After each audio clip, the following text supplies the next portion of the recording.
it's not for accountability purposes, it's all for national. So, my, you, see if this may go. So that's what I would look at every single morning. What's business gonna look like in 2020, and how can we impact it now, so that we're on the front end instead of the back end? Because you look at Truly and Zillow, they took over this business by storm, because nobody was looking out for that. So we want to be on the front end. And then at the end of the day, technology is going to get faster and faster. And at the end of the day, relationships is going to be what matters. And that's going to be how you get your business in 2020. Because no matter what the technology is going to be, you're still going to ask your friend, who did you use to go buy your house? Or who did you use? And that's where the name of the game. So we need to be on top of that. We can utilize the technology to our benefit, and we're doing it to the nth degree, but our marketing department is unbelievable. They're on social media all the time. I have to get on these videos now. I absolutely hate it. And they're making me do it, but it's bringing business to our organization. So what's business going to look like in 2020 and how can we impact it now? So those are the type of conversations that You also mentioned customer service was something people really hyper-focused on. Are you doing some things really different with customer service in your business? So our initiative next year as part of growing the conversion rate optimization is to enhance our client experience. We just hired somebody that's 27 years old from Nordstrom's up in New Jersey. She started today, and she just left her apartment in New Jersey, and she's relocating to Houston, and she's going to be our client experience manager. And how great an opportunity with somebody that's been trained by Nordstrom, you know, to bring in client experience into our organization. So we're looking for that type of talent. So she's going to take that, and we gave her carte blanche on building that department. And my entire mentality, as far as that goes, is you ask for forgiveness, not for permission. When you do that, you enable people to be so successful. It's crazy. And if they fail at making a decision, use that as a coaching opportunity, don't you? And just turn it around and say, okay, so what can we do differently to make it a better experience the next time around? Last month, my listing transaction coordinator and my listing coordinator, oh, by the way, my VP of operations is out on maternity leave. She's had a baby. So because we did cross-training, we didn't miss a single beat on her leaving. So she's been out for 12 weeks. She comes back in the middle of December. So last month, it's been about 6 weeks now. The listing transaction coordinator and listing coordinator come into my office and say, hey, just want to let you know we're implementing something tomorrow, and just wanted to give you a demonstration of what it's going to do. Oh, okay, cool. What's this going to be like? So have anybody heard of Trello? Trello is like the best thing in the world. It is massively game-changing our business. So they came in and they go, okay, we're going to be implementing Trello tomorrow, and so every single listing is in Trello, all the buyer transactions in Trello. It's an internal communication mechanism that is just unbelievable. So it basically eliminates emails for internal communication. So they come to me and they demonstrate this, and I'm like, this is really cool. And they go, yep, so just wanted to let you know, they went and implemented it, and I never knew a thing about it up until the moment that they implemented it. And so by enabling them to do this, they think outside the box and bring back, opportunities like this. So, and it also enables you to build a bench at a high level, because if you go and tell people all day long what to do, they're only going to be that good.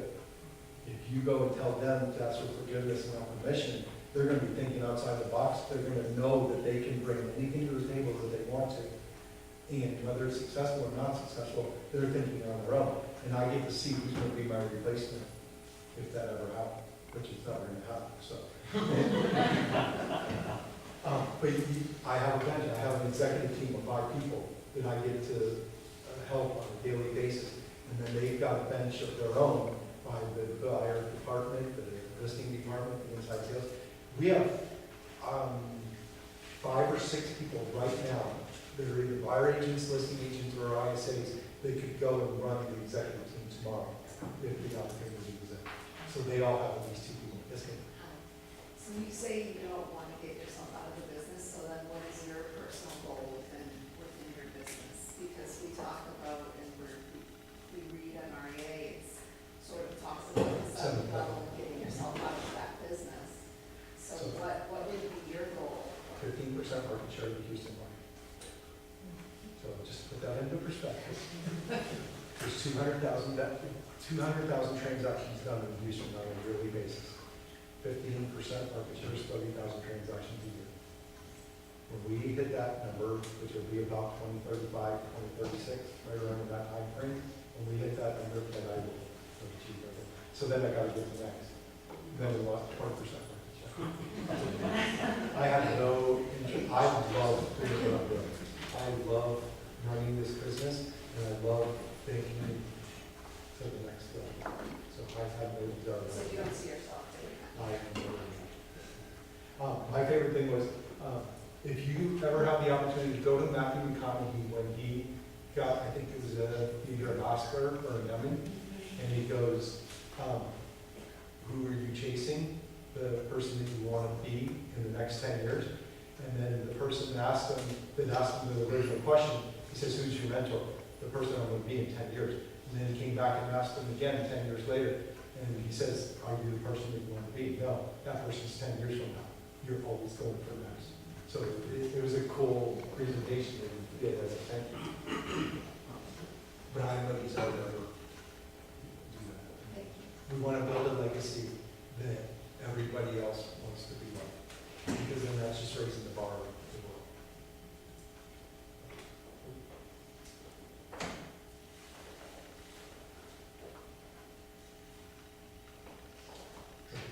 Okay, so here's our first 100 days program for the ISAs. This is my favorite part for our organization because in the first 100 days you're memorizing scripts, you're learning to overcome objections, you're forming habits, and you're time blocking. So that if you stay as a permanent ISA, you master in that. You transition to a buyer agent or a listing agent, you've got that as a foundation. How awesome is that for a foundation? Our ISA set up all the appointments for everybody, so you better learn the time block now in your first 100 days, because if you want to go away for a weekend and you didn't set that appointment a week or 2 in advance, it's going to be filled up with appointments for you. So they all are, it's mandatory that they do their personal calendar at least a week to 2 weeks in advance, because it's going to get scheduled. I stopped doing listings about a year and a half ago, and I was telling some people that I had to go last October. All 3 of the listing agents were out on the weekend. They all had different events that they had to go on, so they were all out of town. So I went on the listing appointments that one weekend, went on 18 listing appointments, and got 16 listing agreements. So I went back to them and said, okay, I still got it. But then I gave them all the listings. But it's awesome to see them in action and to have them forming those habits and time blocking. Because now, if they transition from an ISA to a producing agent, all they're doing is switching from being on the phone to being in person. They've already got the confidence because they've converted everything. My favorite thing was the first listing agent that left the ISA program. I was actually speaking on stage with Gary, and I was telling people that this was in September. It said my listing agent just started. She went on 30 listing appointments in that month. She converted 28 of them because she had that foundation in place. Yes? So it's, you built this pretty quickly, so when you're starting with ISAs and you start creating this, were you training them in those first 100 days? Were you doing Either myself or my wife. Okay, For the ISA purpose, my wife was doing it. okay. She was a school teacher by trade, so she was great at teaching and coaching, and I just went out on every appointment. I mean, I literally worked from 4 in the morning until midnight every night. And I tried, my entire mentality was, what can I do to be the most efficient at everything that I was doing? So Houston's kind of big town, and we went wherever the lead went to. We didn't care what the price point was. So there would be several times where I'd have to be over on the east side of town at 8 o'clock in the morning. Well, traffic from 6 in the morning to 8 o'clock in the morning is absolutely horrible. It can take you an hour and a half to get someplace. So I would wake up at 4 o'clock, get to the appointment at 4:45, and sit in my car and have my Wi-Fi with me and just work until 8 o'clock. So I was trying to be as efficient as I possibly could and not have traffic, Sure. just trying to think outside the box and be more efficient. Sorry, one more question. Oh, So when you were starting, did you concentrate in an area, or did you go wherever? I didn't care what we went. Houston's big, so you went anywhere in Houston. My longest one was I traveled 2.5 hours for a listing. And the listing was an $80,000 mobile home. Yes, ma'am. Yes, sir. You sell? Yeah, that was the worst story there. So we got into radio in October of 2014. And for 6 months, got the one lead, which was the mobile home. So I had to spend $12,000 a month for radio advertising for those first 6 months. My first closing was a mobile home, so it was 6 times 12, $72,000. I could have basically bought the mobile home for the amount of money I invested. The good news is, because we stuck with it, we're now at a 3-to-1 return on investment. So I made up that entire deficit, and we're at a 3-to-1 return on investment. So when you commit to something, you better be committed. But yeah, that was a fun one. Who trains your ISAs now? You have an internal I person? have a VP of Inside Sales Agents, her name's Sarah St. Marceau. And the cool story about that is, so Karina was the first one, she did it for a year, then we had a buyer agent that relocated to Austin, and she still wanted to be with the team, so we let her be an ISA for a year, and then she formed her own team, and so then Sarah St. Marceau became our ISA, and she built the organization to where it is today. Her expertise has always been on systems and processes and models, and so she's built it to where it is today. For the past year, I've been looking for talent to help her transition to another role. Her niche and her expertise is in the luxury side, so I've always been telling her you need to get over the luxury side as soon as we can do it. So somebody referred, an agent in Georgia, I believe, referred this lady, Amy, that was working at a Ford dealership as the sales manager for the major Ford dealership in town. She had hit a ceiling, she wasn't happy, we talked to her, amazing talent. And she wasn't happy because she wasn't able to provide the service that she wanted to provide. So we hired her, and she's been with us about 35 days now, and she's now taking over the entire ISA division, and she's gonna run that, and Sarah's running our luxury division.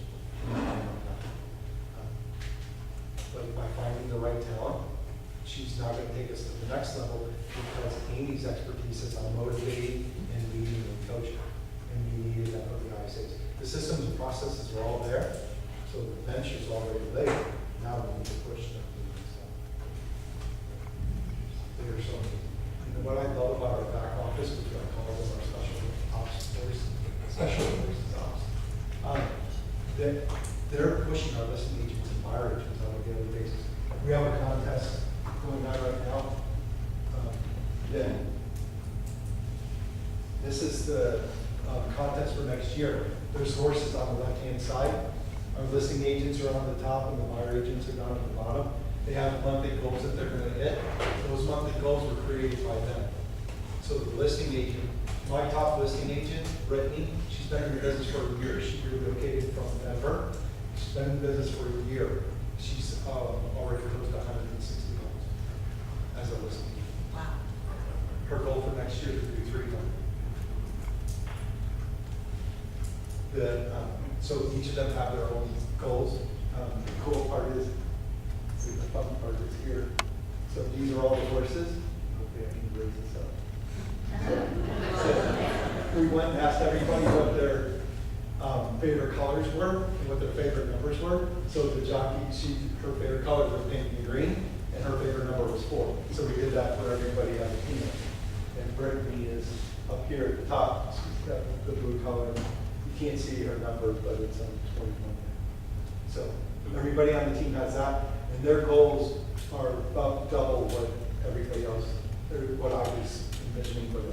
When they hit their goals next year, we'll probably do $600 million in business.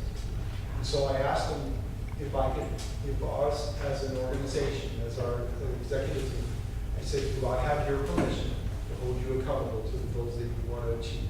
And every single one of them said yes.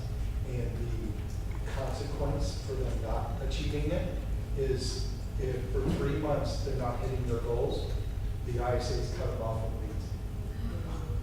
They came up with that penalty. Then they have to generate their own. They have to generate all their own leads. Yes, sir. When your ISAs receive leads or they're managing leads, how do they disperse them to? Whoever's available, and we try to go by region first, because I divided Houston into 5 regions. So we go by region first, and then it's whoever's available. So, they created this, and they're having a blast with it.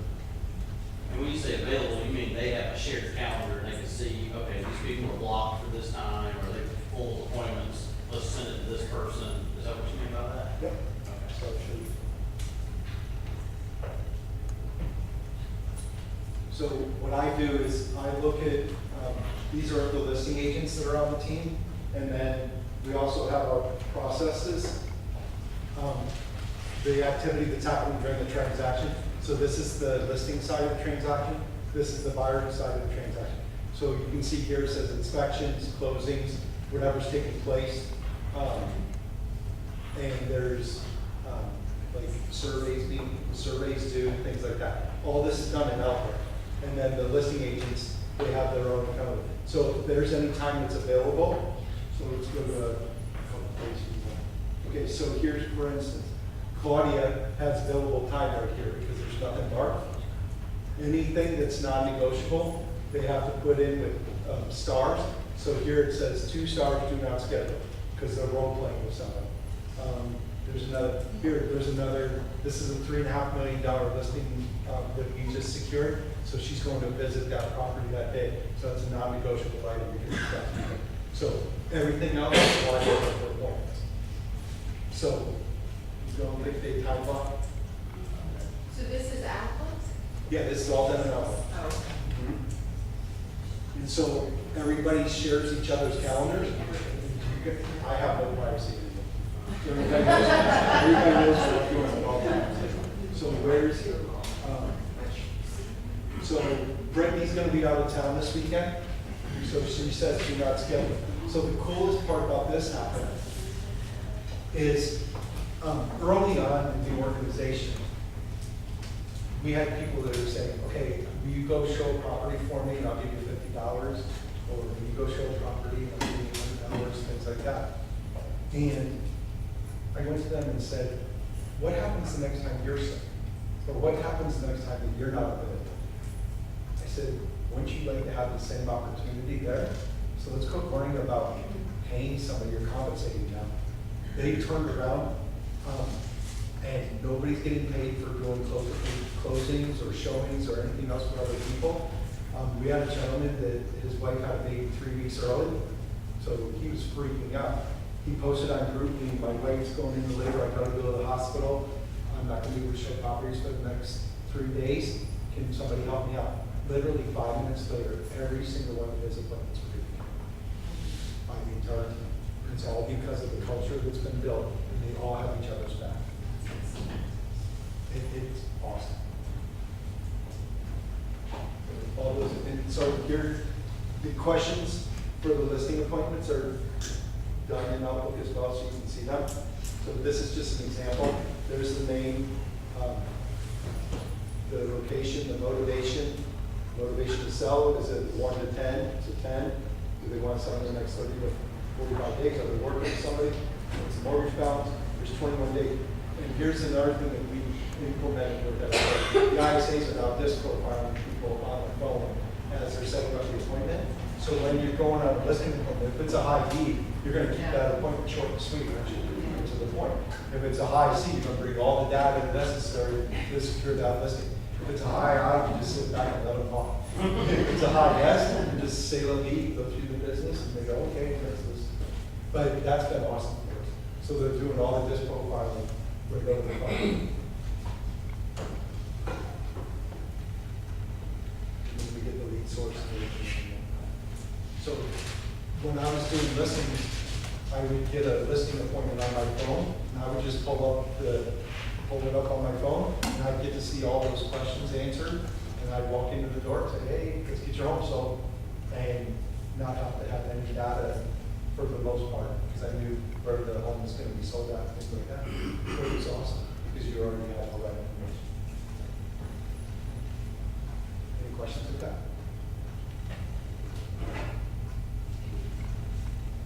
Who keeps your culture going while you're gone? So when you're building the bench, I've noticed that something really cool has happened. There's automatically leaders in the buyer agent department, the listing agent department. You've got automatic leaders with the amount of talent that we have. So we have a person that was a youth pastor at one point, having Daddy went over to oil and gas, and now he's with us. And he wanted to bring our culture to the next level. So he created this organization called TOG Linked, because we all want to link together. They meet each week and do a happy hour or do something special and talk about growing the culture of our business. I've never been to a single meeting yet. They're doing this on their own. And they're carrying the culture to the whole other degree. It's so awesome. What's your check and balance on ego? So the easy answer to that is, if I don't have an ego, who do you think you are, you can have one. So get rid of it real quick. Because you will never see me have an ego. I will always deflect the praise and the accolades to the team. Whenever we win every award, the team goes up and wins the award. And you will, if you ever look at any of our photographs, I'm always sitting in the back corner so nobody can see. And so I tell them, if I can't have an ego, no place for you to have. I've only had one instance where it's even began, and she was young, and she didn't feel better, and she was a millennial, and she just needed to have a little coaching, and now she's the biggest advocate for the team. Thank you. Does that help? It does. Here's our first 100 days. Obviously, it's too small for you to see, but it's in TLGshares.com. From a lead generation standpoint, at the end of the day, who cares where the lead's coming from? You just have to pick up the phone. And if you pick up the phone, talking to people over the phone, you get the activities and the results will come. I'll never forget, one of my favorite books, and we're reading it right now, is 10X Rule with Grant Cardone. Has anybody read that book? So if you go to TLG Shares, at the last page, this is our planning advance that we did in September. The last page has the 4 books that we're going to read this year. So the first book that we've been reading is the 10X Rule. Basically what it is you're thinking 10 times bigger than what you're thinking now.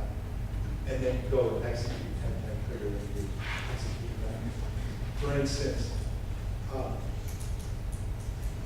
his philosophy is you build a goal so big that you can never achieve it, and then go make it happen. And the thought process behind that is, don't worry about what everybody else is telling you you can do or can't do.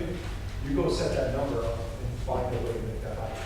So if you go back to the way we built the business the first couple of years, and said we're going to do 8 million, 20 million, 60, 100, 150, 200, 250.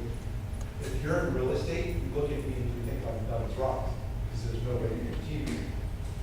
Thinking from a business perspective and put numbers to it, now I'm saying we've had to change our numbers 3 times because we're hitting those goals. We need to hit a number now that's so far unreachable and then go make it happen.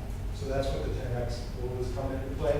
Our organization is having a field day. We read 2 chapters a week, And half the people probably already read the entire book because they're so enthused and excited about it, that here's our marketing department. You can't go into their office unless you pay 10X. So they created a line in the door, in the front of the door. If you're not paying 10X, you can't go through that door. So somebody will come up and go, hey, you 10X in? And they go, oh no, you can't come in. I've had people walk away from the office. I saw the line and I go, what's this for? They go, you got a 10X coming in here. I said, okay, I'm in. You know, so it's fine. But that's what they're doing in our business. So the other cool thing about that book has been, which I absolutely love, is he says, don't compete, dominate. And the mentality behind that is so many of us don't compete, and we build budgets and we build goals that are going to compete with each other. Go and build something that's so massive that you're just going to dominate everybody instead of competing with them. That's the mentality behind this book. So it's been awesome for our business. So we read one, and the funny thing is I never read a book before getting into real estate, and now as a team we're reading these books all the time. It's been really cool. So anyhow, he said that he would just pick up the phone and call because nobody else is doing it. When you lead generate because leads is where the business is at. It's the core foundation. It doesn't matter where leads come from. You can have different sources all day long. If you don't go out and do it, it doesn't mean you don't lead. So pick up the phone, go lead generate, go door knocking. Nobody else is door knocking, so go out door knocking. Our ISAs, 1 day a week, every single one of them goes out door knocking. It accomplishes two things. It gets rid of the monopoly of being in the office all day long, and they get the door knocking. And because they don't have a real estate background, there's no fear. They just don't do it because they're told what you got to do in 1 days. They have a whole calendar of what they can do. This is just for knowledge. We have flow charts for every piece of our transaction business. This is how the leads come in and what happens with those leads. This is the seller side. The other side is the buyer side. This is the seller side. Then we'll go through the transactions on the buyer side and the listing side as well. But that's all that's going to be shared. Organizational charts, we're always building them with the end in mind. I have an organizational chart done by year through 2026. And the reason we do that is we're always thinking 10 years in advance instead of now. When you're hiring, most of us hire because of what? We need them today, right? Okay. So then you're probably hiring the same position time after time because you're hiring from desperation. Our organization is hiring on purpose and we're hiring to an organizational chart. And so we're getting the best of the best of all of them. And I'm not going to settle because once I settle for our organization, then you're going to have second and third tier talent start to come in. And then what's going to happen to that all? It's automatically going to blow because that's the easy thing to do. When you have that negativity or you have that second and third level talent start coming into your organization, everybody else gravitates to that because it's easy. It's hard to make people high level. So that's how we built our business. The other thing is evolving into it. When we first did the ISAs, remember it was $100 an appointment, $100 a closing. I couldn't afford paying people $750 a week. Got involved into this step by step. Lead with revenue, but invest in the number one priority, which is talent. I will take our organization, put it up against anybody else, and I will put the deal the best of the best of the best. They're so amazing, and it's fun to watch them in action. Our back office, it's cool. They're pushing the buyer and listing agents every single month. They're the ones that created that chart for the year to tell them to go make it happen. They do these different contests every day. They wanted to do 100 listings in 30 days. So they went after all the listing agents. What can I do to help you get 100 listings in 30 days? And then they went out and did it. We asked for money for a week. They said, okay, this is what we need to do. And we went and implemented it. And 2 months later, they had 100 listings in 30 days. And that was started by that process. Create leadership opportunities. That's why we're building our bench. And then we enable people to go and accomplish whatever they want to achieve. Here's our current organization. organizational chart. The red ones are the executive team. And then this is the MREA, to a lot of people have seen. And then this is the extension of the RSA's and the director of extension involved. The production process, we have, we'll go to the flow chart. So from listing appointment to agreement signed, or I'm sorry, from listing appointment until contract, this is the flow chart for that piece. And then from contract to close, it's that piece. If you guys have any questions at all, when you go and review it, you can just ask. We'll be happy to help you. And then buyer side, from contract to close, there's a flow chart for that. Do you have the flow chart for the ISAs too? Well, that's the lead part. The first one. Yep. And so we have the cultivating ISAs and the outbound ISAs. And what's really been cool is the cultivating ISAs now are making more money than the outbound ISAs. And I would have never thought that possible, except we spent so much time cultivating that lead, especially initially. So they created this massive pipeline. They're converting leads that they started a year and a half ago. And now they're working with us because they stayed on. What program do you use to maintain all your leads? Infusionsoft. Infusionsoft? Yep, most people call it Infusionsoft because it's so complicated. But it's a business CRM or a data bank. I call it data bank because that's where the money comes from, not a database. So that's what we utilize. It's very difficult. At the same time, it's awesome. And if you have a geek on your team, then it's awesome. Our VP of marketing is the geek on our team. She's living through it. Now she teaches Infusionsoft to people around the Houston area that have, it's not real estate specific, it's corporate. Because Infusionsoft and Salesforce are the two biggest CRMs in the corporate world. Projecting and forecasting, knowing your numbers. I look at my numbers 5 to 6 times every single day. If you don't look at your numbers every day, then where do you know where your business is coming from? Where do you know how to project what you're going to do for the next 30 to 60 days? Imagine our business if we didn't look at our numbers every day. One hiccup for a week can cost $10 million in business. So I'm trying to look at our numbers every single day. You should have that same mentality right now, so that when we're doing it 3 years later, when we're doing massive business, it's a habit. Build the business based on talented producers. Don't allow the second and third tier people that enter your organization. Don't settle. It'll have major ramifications for you, negatively. What's the cost of a bad hire? Those of you that have gone through our various things. Forecasting 6 to 12 months in advance. Think about this for a second. We've hired every single person for next year's business back in June. Because you got to go through the 100-day ISA program. And you've got to be there a minimum of 6 months. So you've got to go through that program. Then you've got to transition for 30 days into a buyer agent or a listing agent role. We're already in January and February at that time. So we had to have all those people hired by June of last year. So to start producing at this level. That's the way you got to start thinking. Don't hire people to start tomorrow to join your organization because you want them to do your thing, don't you? They're reflecting your business. Do you want to be proud of them on your appointments for you, or do you want to be scared and hope that they do a good job? And that's the difference between forecasting and planning in advance. When we do our planning in advance every September, that's this and this. And there you can see our logo for Crow, conversion rate optimization. You see the uptick once you do the activities, you have the uptick going on. We do that in September because for us, our business starts in October. If you call as an ISA in October, you get the appointment set, and you go on the appointment, you get the agreement signed, you get the statement come out, professional photographer, homeowner contract. After all that's said and done, closing's probably going to happen the first or second week of January, right? So you need to start in October to generate business for January. And that's how we. So we created our GPS in September. We have a task force that meets on a weekly basis and maintains that focus on the growth for the year. And I have nothing to do with that. So now we have 3 task forces.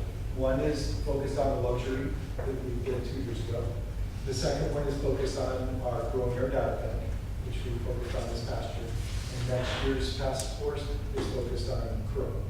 and they're all different people, and they're all different expertises, and they're all maintaining our GPS so that we never lose them.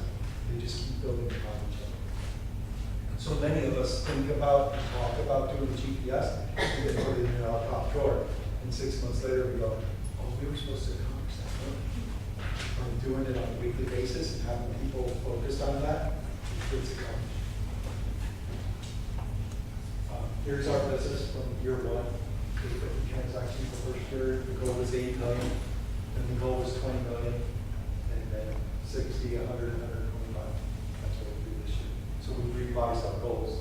So now, in the TOG shares, you'll see our vision out through 2026. We do $1 billion in 2021, and we do $2 billion in 2026. And we have organizational charts that reflect each of those, each of those opportunities and what we're going to accomplish. And then our recruiter just goes and hires to that organizational chart. What year did you bring the ISAs in? Day one. Day one. So that was kind of, that's been your fuel, that's been really good. Yeah. Really Well, helpful. How you- ISAs didn't come about, I think Tim started doing this thing in 2014 or something. We didn't, that's just how we operate the business, because in corporate, in retail, we already had people that were inside sales that were calling. Oil and gas, we had inside sales people calling. So why not do that in the industry? At the end of the day, you're running a business. Real estate is just a commodity. That's all it is. It's a big commodity. It's a big deal, but it's just a commodity. So run your business as a business. Here's my favorite part of our organization, which is the culture. When we were initially setting up this business, instead of telling people what to do, I always said, what do you want to accomplish? And by focusing on what they wanted to accomplish, that enabled them to be successful because they knew that I had their support. They knew that I was supporting them to help them achieve their goals. And then they became extremely loyal and supportive, and then they go around and start recruiting people because they go, you've got to come and work for us because, oh, by the way, we're the #1 best place to work last year in Houston, regardless of industry. What a huge honor to have that happen with just our little small company. But they love working. Enable others to succeed, and when they do fail, just use it as a coaching opportunity. Building benches, we've learned that now through KPA. Building the benches, we have at least 2 deep in every single department of people that can take over the executive role the next day. So people are never fearful about losing their position. They go, oh, I can go into this next opportunity. My buyer transaction coordinator, she wants to get into the commercial business, so she's been taking courses for this entire year to become a commercial real estate agent. In January, she's going to, it's going to be February, she's going to have a baby. She's going to run our commercial division, create it, and build it to whatever she wants to become. And it's all because that's what she wants to do. Everything's about we, it's about the Lokan group, it has absolutely nothing to do with me whatsoever. You can ask anybody in our team, and they will tell you, we never agree with that is how we operate our business. And I love to celebrate our successes because that motivates everybody. We go on a trip every year, and I bring the significant other as well because most of the people on our team are females, and the males are enabling and allowing the females to go out and work on business. So you've got to make sure you support them. So we'll have, this year there's going to be about 65 people going to Cancun, Mexico for 4 days and 3 nights. And it's now gotten to the point that I got to make it all inclusive because the town will get pretty big. The first year I took them on a cruise, met one of my top buyer agents on a cruise, playing blackjack. The second year, went to Park City, Utah, took everybody's ski trip. And then this year we're going to Cancun, Mexico. And then most importantly, you time block. You time block your personal time first, and then you do your business around it. Okay? What questions do you guys have? Any ahas in this? Let me ask you a question. You had mentioned, at some point in time that you pay all your people's cap for them. Yep. And you do that all in month 1 and everybody's cap. Well, this is going to be the first your IP, or your OP does not have. Well, I asked for their permission. Okay, all right. I asked them if they wanted me to do it in one lump sum or spread it over 2 months. It's been a goal of mine to do this from day one, is to pay the cap on day one, because I heard somebody did it one time, and I was like, that'd be really good. So I've been saving up money, and I gotta come up with $100,000 for January 1st. Give me a check. But yes, that's my goal. I pay for everybody on the team's cap. And for our market center, it's everybody in production. But with the split, when people get their money, I want them to truly have their money and not worry about anything else. So when they get their deposit into their account, that's their money. The thing that we've done, because we're thinking from a business perspective again, is how many real estate agents get to the end of the year and are so concerned about their taxes. Everybody is, right? So we take out 20% of everything before we give them their commission, and then we pay for their taxes every quarter. And I have an account that does all that for them, and does their tax returns and all that stuff for them, so that they never have to worry about. Taylor and I want to move to Houston. Talk to you after. But how many agents never think about their taxes, and then they get to the end of the year and they're like scrambling, and go, oh my gosh, I gotta pay. We take that out of the equation for them. So they're independent contractors? then? Everybody on our team is independent contractor because they're all. But you've withheld all that 20%. Yep. So at the end of the year, when they pay their, do you give it to them or do you? No, we pay them. They file, Pay it file on quarterly, that. We file on it, they sign, but we Okay. file on them, we do it every quarter. So the taxes are collected throughout the quarter, and then the following week, after the month's over, we do a quarterly tax return for it. So everybody on your team is 1099. No. Everybody on our team is an independent contractor, and we're not gonna go with that. Okay. So your back office is. We're not going down that road. So But your back office. everybody on our team is licensed as an independent contractor. Cool. Okay, sorry. Sounds good. Yes, ma'am. Are you happy the oil industry thing? Yes, so on May 11th, the notification came up.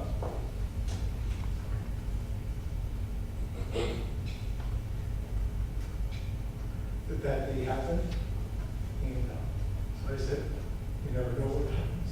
Everything's changed. Then the first 4 years sucked. I would not wish that on anybody else, but look at where we are today. So, yes, I saw that come up on Facebook. Thanks a lot. I'm happy for you. The team is amazing, and look, if you come and visit our office, Tuesdays are the best day to come and visit our office. You come in there and you watch the business and the attitude of everybody in the organization, it's mind-boggling. And I don't know how it happened, but it's cool to watch. It is really cool. And I'm not saying this egotistical at all. The level of talent that is in it, I don't know how the team does, because it is amazing. They achieve at such a high level. 300 listing closings for next year from our listing. It's getting 10% split. And she can care less about the split. She wants to be 200 grand. So she can go do that difference. So I pay for an option coach for her. And so for 6 months, the deal is I'll pay for the MAPS coach for 6 months. If she's not achieving her goals, then she's got to pay for it from that point on. And she's not allowed to terminate the MAPS coach, because then that's the easy way out. Yeah, so she said, no, I didn't. And she will accomplish it. You know, the size you are, you're probably in an independent location to We a. have an agent office. You do. From day one, we have, so the first year worked out of the house. So we had 4 people working in the dining room the end of the first year. And then we went to a satellite business center type of a place. That only lasted for about 3 months because the travel was a little too far for some of the people on the team. And so then I got this real great idea and rented a house for a year. The only problem with running that house was that I did it in somebody else's Market Center region. I didn't know any better, so I was new. So got a little snap on the list for that one. And then about a year opened up an agent office, and we've been there since. We have 2 more years left.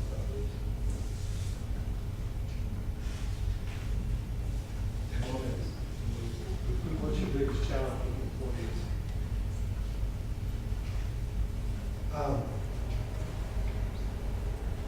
Well, the biggest challenge from a personnel standpoint is finding enough for that time. As far as challenge with employees, making sure that we find their motivations. We make everybody every year talk about the future of recession. During our planning meetings, we've got 3 hours that's set aside for everybody to do their vision boards. And then we've taken that to the next level. Every kid that's in our organization also has to do a vision board. We talk to 5-year-old and 6-year-old kids and have them do a vision board, and then they present them to the parents. We do it as a group. You think the parents' dreams don't get bigger overnight by listening to what they're saying? There's a girl that's 11 years old. Her mom's charity, she's an ISA. 11 years old, and her dream is to be an Olympic swimmer. She's going to own a business in Paris, France, and she's going to have a mansion by the time she's 30 years old. Not only were those big dreams, but she had it mapped on her vision board when she was going to accomplish each of these items, and then had dollar arrows to getting them right home. This girl's 11 years old, and she's 37 years old. There's your future CEO. That's right. So it's been really cool. So we find out the big why, and then we just hold them accountable to that big why. And then anytime we have a challenge, we come out and say, so how's that vision working? And how's that big why working out? Is what we're doing today accomplishing that? And I'm not the person who does that because I don't have a sensitive bone in my body. So I've got to have people that have high eyes that can relate with that stuff. I'm looking. Yes, ma'am. You said earlier that you used a recruiter to find some talent. No, we have a recruiter. You have a recruiter, okay. It's my wife. Oh, okay. So, but to go with that, I begged her for 6 months, because I was the one that went out and found all the talent before that. Okay. And I didn't have enough time to go do that and run the business. And I kept telling her, she is fantastic as a lure, and her strength is going out and working a room and then leaving, and all the messes left behind. Take that into a recruiting standpoint. You go out, find talent, evaluate that talent, and notify it, and then you move on to the next. And the rest of it's being done by the training and everything else. So it's a perfect role. And she's found amazing talent over the past 9 months. So we do that. So she gets paid $39,000 a year, so the $750 a week. And then she gets paid $2,500 when she's hired the person. And then after the 100 days, she gets an additional $2,500, because I don't want quality to come in and not be true quality. So I want to make sure she gets the extra money at the end to ensure that that person is true for that. So for 10 hires, she's going to make about $90,000. And everybody that comes into your organization, it starts as an ISA. Yes, absolutely. Because for us, inside sales and lead generating are the most important position in our organization. We treat our ISAs as something more. They're the most important. Without the ISAs, the buyer agents, the listing agents have no business, and they have to do it themselves. So you don't think that they're treating them with utmost respect, because they don't want to go back and lead generate. They don't want to be doing database maintenance. And those ISAs all work on your location? Yes, we have 13. So you have an actual call center in your. So half of our office, the old half of our office, when we originally did our mega agent office, it was about 3,000 square feet. And now we've doubled the size, so we're now at 7,500 square feet. The 3,000 square foot, there's actually a door that's in that middle section, so we close that door, and that's what we call it, calls. And they all are in the car. And nobody's allowed to open that door between the hours of 8 and 11 a.m. And there's no meetings allowed with the ISAs. We have our team meeting at 11:30 in the morning, so that nothing is attracted. It's a non-negotiable time, and they have to. Are you still connected to a market center? Oh, you mean, I mean, we hold our license? No, but I mean, does your team and, participate in activities? Oh, yeah, we go to the team meetings at the market center, and they now have changed their time for their team meetings to 12 o'clock. So there's no way that we can have an excuse of work there. So we go to the team meetings, and then they have to show you guys who participate in them. And we've had several people from the market center come into our office and spend a day in the office to see how culture's supposed to be and how business is supposed to be. Somebody's loving your naming in their sponsor. When you first signed on with Keller Williams. Somebody's loving that. That's correct. My wife. Oh, really? Okay, all right. She's the one that drove me with us. That's all right. Hey. Now, Tim Soika's in Katy, he's the one that recruited Karina, and got her to go, so he's the one that's recruiting. Man.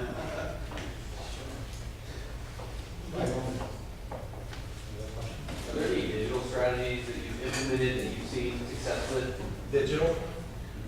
So the marketing that we utilize the most effectively is SmartZip and Facebook advertising together. Our VP of marketing, you can call her Jennifer. How that works, I don't know, except that SmartZip is an algorithm that anticipates the top 20% in a particular zip code. And they do a drop shipment of postcards for that particular zip code to the top 1%. And then we utilize Facebook to enhance the advertising for it. Spending $2,000 a month on Facebook advertising, biggest ROI they will